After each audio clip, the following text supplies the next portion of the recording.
La relève, c'est un enjeu. Moi, en tout cas, je le vois très concrètement dans le quotidien de mes fonctions, autant comme enseignante que comme organisatrice communautaire. C'est un enjeu parce que la continuité des organismes et de leurs activités, ça se pose déjà. Il y a des gens qui quittent pour la retraite. Il y a des gens qui étaient bénévoles depuis des années, qui souhaitent se retirer ou faire autre chose. Et donc, là, il y a des départs qui s'annoncent et ça devient donc un enjeu plus concret.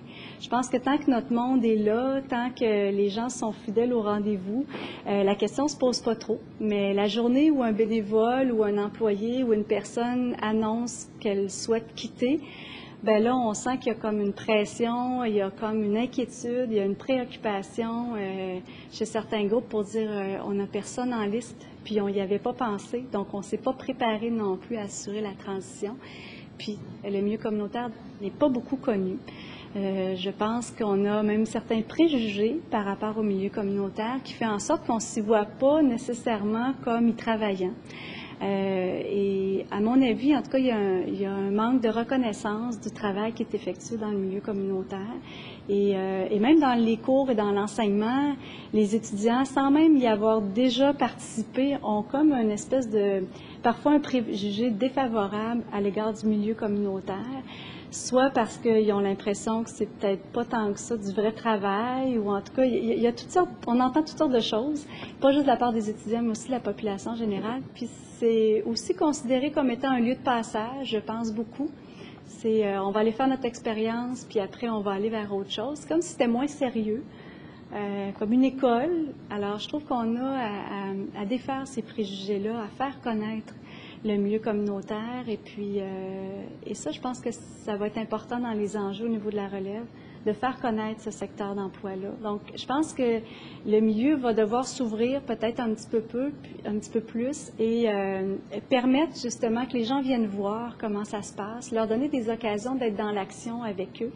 Puis peut-être qu'il va avoir besoin de rapprocher encore davantage le milieu académique de la pratique. Je pense qu'il y a des liens à faire qui ne sont pas toujours faits pour toutes sortes de raisons. Je ne pourrais pas nécessairement toutes les expliquer, mais je trouve qu'on gagnerait beaucoup à rapprocher le milieu communautaire du milieu universitaire et en même temps de défaire peut-être certains préjugés par rapport à ça.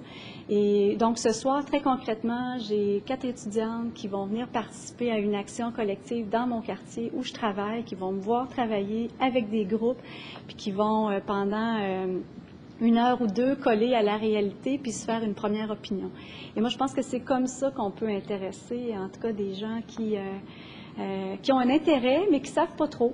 Fait que je trouve qu'on doit saisir, comme organisation, comme quartier, ou comme intervenante, comme enseignante, des opportunités pour dire « Ah, là, il y a un petit début de quelque chose, bien, je le prends, puis d'être capable de s'ajuster. » Alors, c'est sûr que ça va nous demander de les recevoir, ça va nous demander de prendre du temps pour leur expliquer comment que ça fonctionne, ça va nous demander d'aller peut-être à un rythme un petit peu différent, mais je pense qu'on a à s'ajuster de cette façon-là.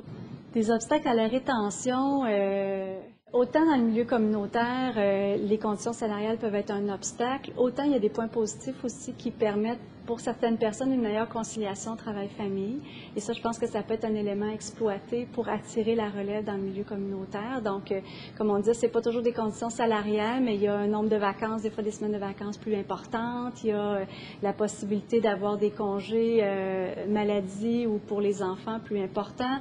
Il y a un horaire de travail qui est plus flexible. Donc, ça peut être des éléments qui, effectivement, vont faire en sorte que ça peut avoir une rétention au niveau de la relève.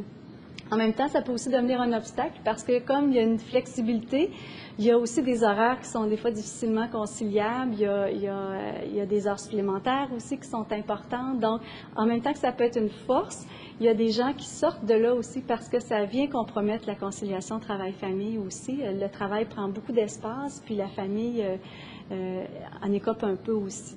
Et peut-être que ça, des fois, ça fait en sorte qu'il y a des limites qui vont poser que d'autres générations posaient peut-être moins.